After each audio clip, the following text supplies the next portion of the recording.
ziua, dragilor, un nou episod de Nebulos. O să mai fac mai mult de Minecraft, acum să încep Nebulos.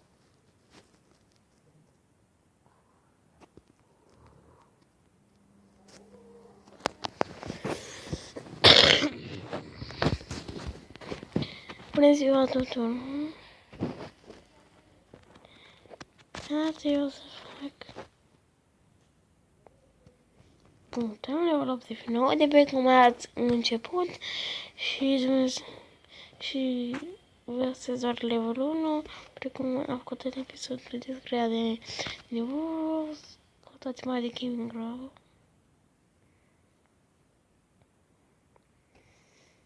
Și facem mai multe filmulețe de Minecraft, serii de Zafelia, de Vaz Gamer.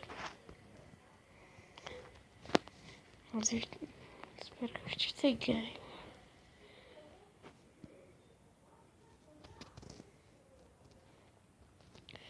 Nu o să mai fac un episod de Minecraft, de Pomotation. Minecraft pe o să fac o serie de Nebulos. Nu știu să încep de la level 1. Nu o să mă...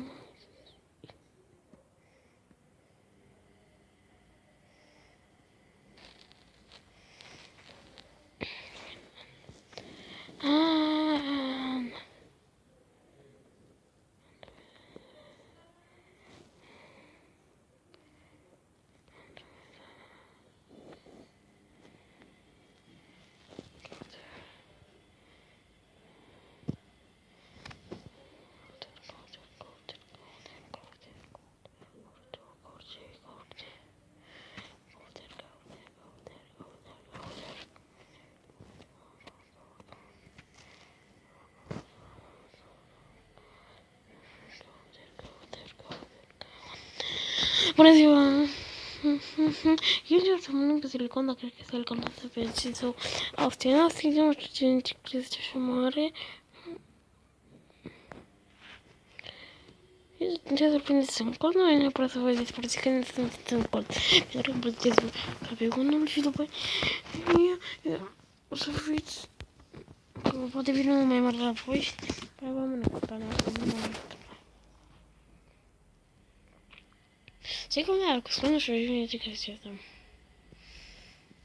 Tot așa crește din să văd chiar mă apuc.